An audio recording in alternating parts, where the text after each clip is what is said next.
Assalamualaikum warahmatullahi wabarakatuh. Perkenalkan, nama saya Muhammad Syahrul dengan NIM 202105000004. Pada kali ini saya akan mempresentasikan studi kasus keamanan database. Yang pertama, pengantar materi. Pengertian keamanan database. Keamanan database adalah suatu cara untuk melindungi database dari ancaman, baik dalam bentuk kesengajaan ataupun bukan. Ancaman adalah segala situasi atau kejadian baik secara sengaja maupun tidak yang bersifat merugikan dan mempengaruhi sistem, serta secara konsekuensi terhadap perusahaan atau organisasi yang memiliki sistem database. Keamanan database tidak hanya berkenan dengan data yang ada pada akses saja, tetapi juga meliputi bagian lain dari sistem database yang tentunya dapat mempengaruhi keamanan data tersebut. Hal tersebut berarti keamanan database dapat mencakup perangkat keras, perangkat lunak, orang, dan data. Nah, jenis-jenis ancaman keamanan database. Dapat kita lihat di sini ada beberapa jenis-jenis ancaman keamanan database. Yang pertama, interception, modification, dan fabrication. Nah, dapat kita lihat hanya 4 pada layar ini. Lalu, contoh kasus dan penanganannya. Yang pertama itu phishing. Phishing adalah upaya untuk mendapatkan informasi data seseorang dengan teknik pengelabuan. Data yang menjadi sasaran phishing adalah data pribadi, data akun, dan data finansial berupa kartu kredit dan rekening. Istilah resmi phishing adalah phishing, yang berasal dari kata phishing yaitu memancing. Nah, contoh kasus.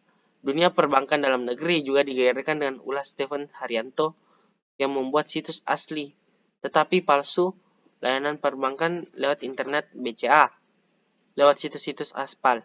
Jika nasabah salah mengetik situs asli dan masuk ke situs-situs tersebut, identitas pengguna user ID dan identifikasi personal atau PIN dapat ditangkap.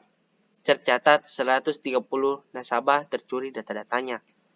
Nah, itu tadi contoh kasusnya. Lanjutan. Persoalan tidak berhenti di situ. Pasalnya, banyak nasabah BCA yang merasa kehilangan uangnya untuk transaksi yang tidak dilakukan. Jadi, semisal saya tidak melakukan transaksi untuk pembelian di sebuah minimarket.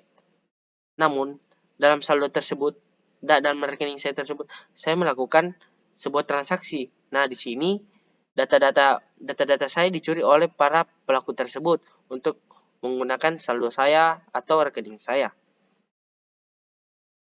Modus kejahatan ini adalah penyalahgunaan user ID dan paspor oleh seorang yang tidak punya hak. Motif kegiatan dari kasus ini termasuk ke dalam cybercrime sebagai kejahatan abu-abu. Kasus cybercrime ini merupakan jenis cybercrime unauthorized access dan hacking cracking. Sasaran dari kasus ini termasuk ke dalam jenis cybercrime menyerang hak milik against property. Sasaran dari kejahatan ini adalah cybercrime menggunakan data pribadi against person. Solusi untuk keamanan database. Penggunaan enkripsi untuk meningkatkan keamanan. Ini sangat perlu dilakukan dengan mengubah data-data yang dikirimkan sehingga tidak mudah disadap. Plain text diubah menjadi ke ciphertext. Untuk meningkatkan keamanan authentication, penggunaan user ID dan paspor. Penggunaan enkripsi dilakukan pada tingkat soket. Hal ini akan membuat orang tidak bisa menyadap data atau transaksi yang dikirimkan dari ke server World Wide Web atau biasa disebut WWW. Nah, selanjutnya itu penggunaan firewall. Dapat kita lihat di sini tujuan utama dari penggunaan firewall adalah menjaga agar akses dari orang tidak berwenang tidak dapat dilakukan. Yang ketiga, melakukan pengamanan sistem melalui jaringan dengan pengamanan FTP, SMTP, Telnet, dan pengamanan web server. Kesimpulannya, dengan adanya solusi di atas, maka masalah terkait phishing pada keamanan database dapat dihindari dan ditangani. Implementasi keamanan database. Nah, di sini dapat kita lihat cara melakukan enkripsi data pribadi digital. Sini kita bisa melakukannya pada sebuah handphone. Pada sebuah folder dalam dalam laptop kita. Nah, sekian dan terima kasih. Mungkin itu penjelasan saya terkait dengan terkait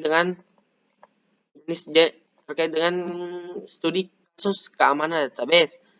Dari studi kasus keamanan database ini kami mempunyai kesimpulan dengan adanya solusi di atas yang kami berikan dari tadi, maka masalah terkait phishing keamanan database dapat dihindari dan ditangani. Jadi jangan takut jika kalian mengenai atau terkena dengan modus yang namanya phishing.